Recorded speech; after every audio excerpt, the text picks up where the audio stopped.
시간을 끌어서 줬는데 그걸 가지고 또 50명, 100명을 계산한다고 하면 계산을 하고 그 다음에 이걸 넘겨서 다시 검토를 해야 되고 이런 핑퐁하는 과정들이 필요한데 지금 우리 사건 같은 경우에 한 명이기 때문에 계산을 정확하게 해서 들어갔고요. 그래서 그런지 모르겠지만은 사측에서 전혀 반박이 없었습니다. 그래서 그렇지. 오늘 이제 변론 종결이 바로 된 것인데 그렇지 않다면은 지금 계산하고 검토하는 이런 과정이 분명히 시간이 많이 소요될 것 같고요.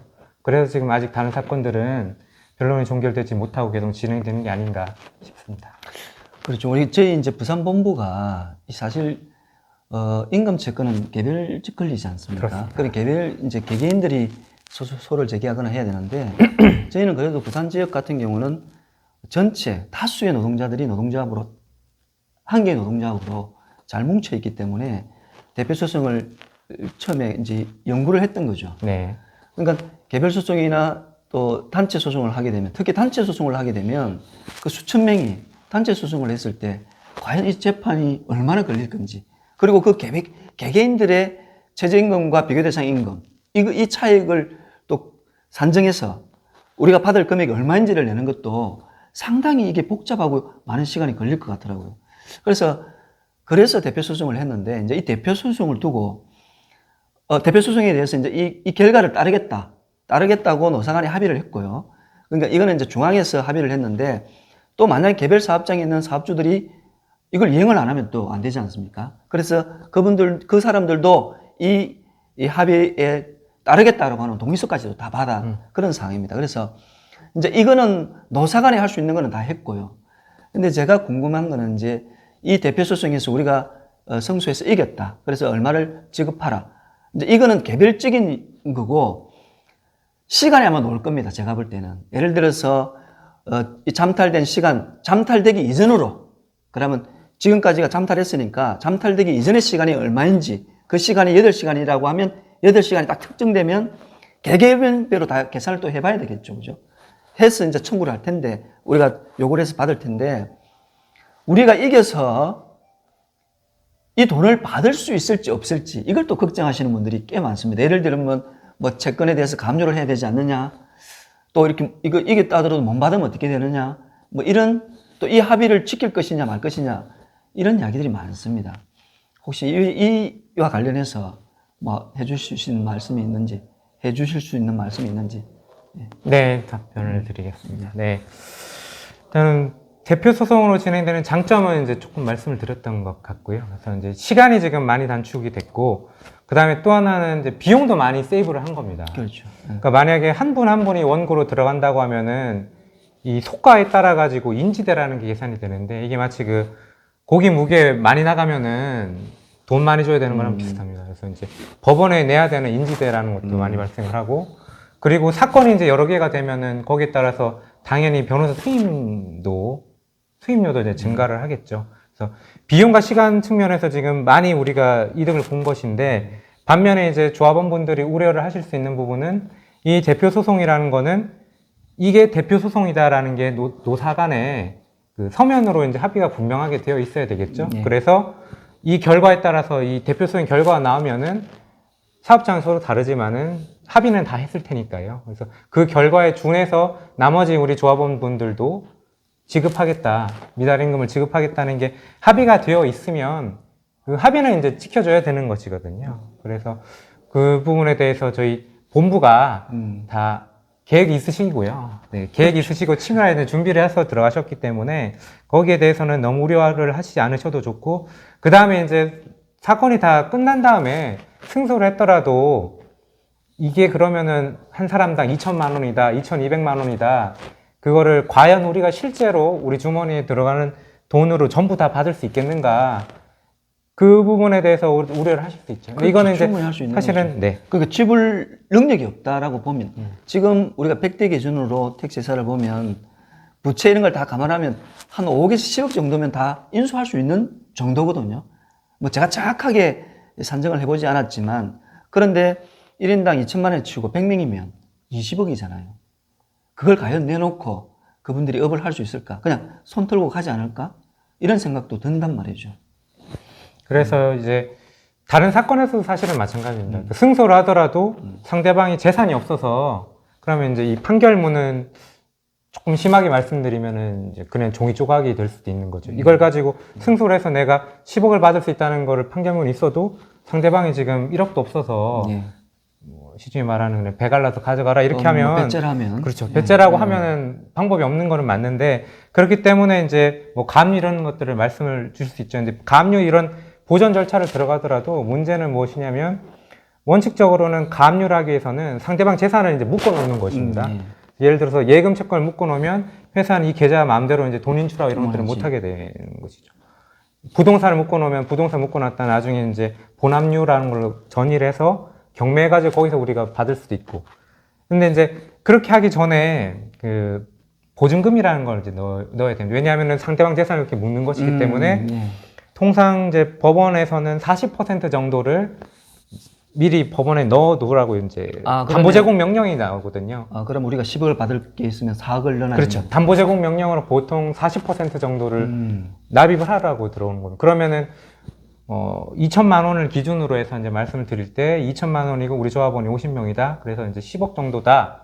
라고 하면 그 사건에서 담보로 넣어야 되는 돈이 4억 정도입니다. 이거를 물론 이제 감시 신청서를 잘 써서 우리가 그 저임금을 받는 택시 노동자고 이러저러해서 이런 경우에는 그냥 4억을 돈으로 생돈으로 다 넣지 않고 보증보험 증권으로 해주십시오라는 게 받아들여질 수도 있는데 그거는 이제 받아들여야 된다는 건 없고 법원에서 그렇게 해주면 저희가 4억이 아니라 그거보다는 훨씬 소액으로 가압류를 할 수 있지만 그렇지 않으면 4억이 있어야 된다는 말씀이죠.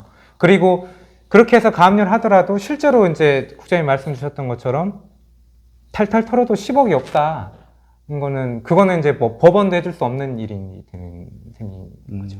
그 경우에는 일단은 승소 판결을 받아두고 집행 단계에서 이거를 10억을 한꺼번에 청구했을 때 4억밖에 없으면은 이렇게 하는 것보다는 이걸 나누어 가지고 예를 들어서 뭐 분할해서 받는다거나 그런 운행의 면은 또 발휘해 볼 필요가 있지 않은가 싶습니다. 이 승소 이후에도 고민을 또 많이 해야 되겠습니다. 네네, 그렇습니다.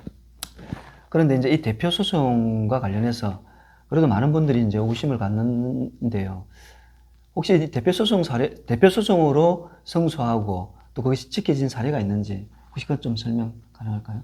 네, 지금 최저임금 같은 경우에는 우리 부산에서는 우리 사건이 이제 유일하고요.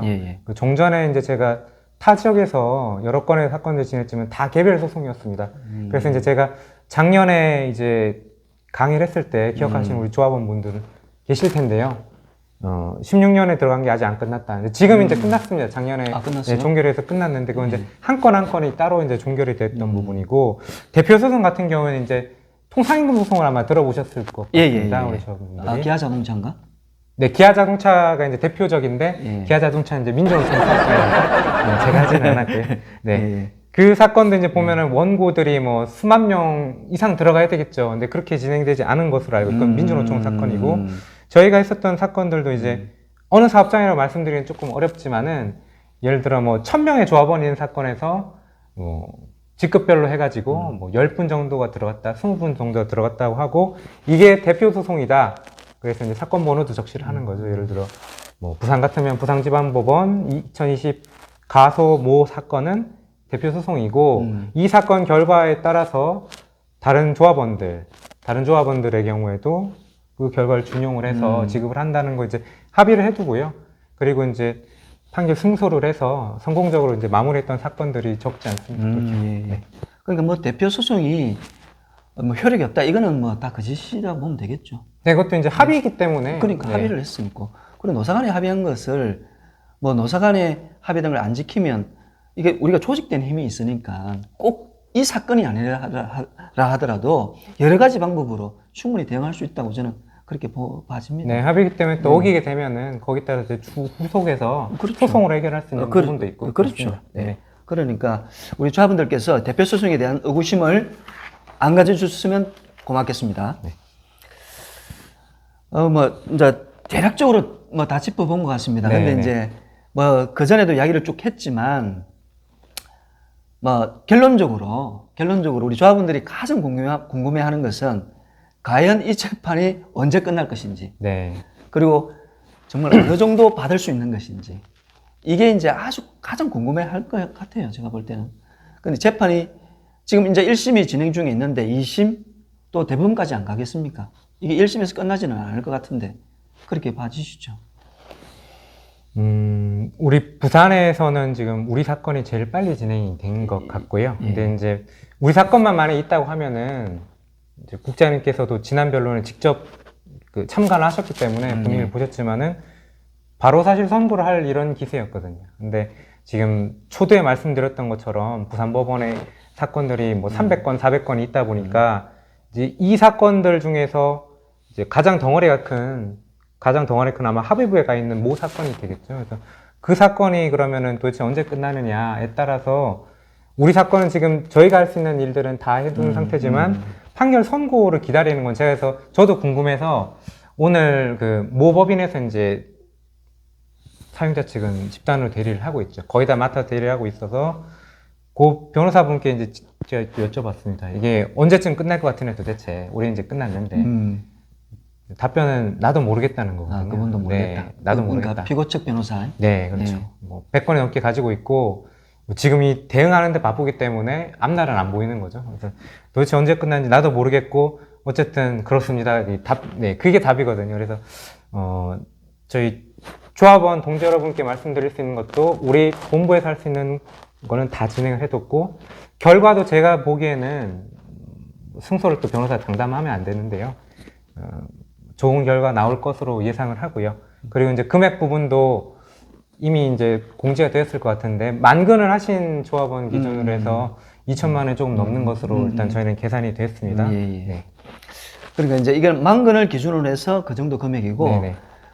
근로 일수라든지 근로 시간에 따라서 차이가 난다는 점, 이 점 착오 없으시기 바랍니다. 전부 다 일률적으로 다 받는 것은 아니라는 네, 거죠. 아닙니다. 그렇죠. 예, 예. 알겠습니다. 뭐 이상 대략적으로 또 우리 변호사님께서 너무 또 상세하게 또 다른 사례까지 들어서 설명을 해주셔서 고맙고요. 끝으로 이제 이 재판과 관련해서 조금 뭐 힘들었다는 점이 있거나 우리 혹시 조합원들이 뭐 이런 것은 조금 숙지를 했으면 좋겠다 하는 내용이 있으면 한 말씀 해주시죠. 네. 우리 작년에 이 문제로 갑론을박이 많았던 것으로 알고 있습니다. 네, 제가 많았습니다. 아주 많았습니다. 네, 저도 이제 직접 뭐 지켜보았고요. 그 과정을 지켜보았고요. 예. 근데 그 제주도 네, 제주도에서 우리 수련대 갔을 때 네. 그때 많은 위원장님들께서 예, 예. 뭐 질타는 질타가 되듯이 이렇게 질문도 하셨고 했는데 하여튼 그때가 생각나네요. 네, 근데 이제 결론을 두고 보시면은 네, 이제 오늘 결과 나오진 않았지만 이제 신속하게 진행이 됐다. 예, 예. 그리고 이 합의대로 아마 이제 관철이 될 것이고요. 그래서 소송 자체는 사실은 이제 2번 변론으로 마쳤고 저희는 이제 사실 이게 계산하는 게 어렵습니다. 만약에 지금 다른 사건들 같은 경우에 400건을 한 분이 한다고 하면 그건 이제 원시적 불능이라고 아예 그냥 처음부터 안 되는 것이고 그 계산은 아마 다른 분들이 많이 도와주셔야 될 텐데 그렇게 하더라도 제가 지금 경험해 본 바로는 300건이면은 뭐 내년대도 안 끝날 것 같다는 생각인데 그래서 우리는 이제 기다려 주시면 되고요. 기다리는 동안 그럼 이게 판결 선고는 지금 지연이 되지만 지연 손해금이라는 게 붙습니다. 네. 지연 손해금이라는 붙기 때문에 민사 이율은 5%고 소척법상은 지금 이제 12% 이율이 붙거든요. 그래서 지금 다른 사건들이 이렇게 많이 진행되고 있어서 그것 때문에 우리 사건도 선고가 조금 지연을 되고 있지만 그냥 꽁으로 노는 건 아니고 5% 이상의 예, 예. 이런 적금이 들어있다라고 생각하시고 계속 불고 있으니까요. 성소 판결이 나면 그렇죠. 선고되면은 지금 우리 사건은 종결했고 시간이 늦어지면 늦어질수록 계속 이제 지연 손해금이라는 게 붙고 있기 때문에 나중에 이제 받을 수 있는 돈은 계속 지금도 많아지고 있다라고 생각하시고 편안하게 기다려 주셨으면. 그러니까 왜 빨리 안 네. 끝나느냐 네. 뭐 이렇게 독촉을 안 하셔도 된다는 네. 말씀이네, 그죠? 네. 예, 알겠습니다. 그럼 이상으로 최저임금 대표 소송에 대해서 하나하나 짚은 것을 잘 숙지하고 좀 지켜봐 주십사 하는 말씀 드리면서 오늘 이것으로 방송을 마치겠습니다. 멀리 서울에서 오신 우리 문선덕 변호사님께 다시 한번 감사 말씀을 드립니다. 고맙습니다.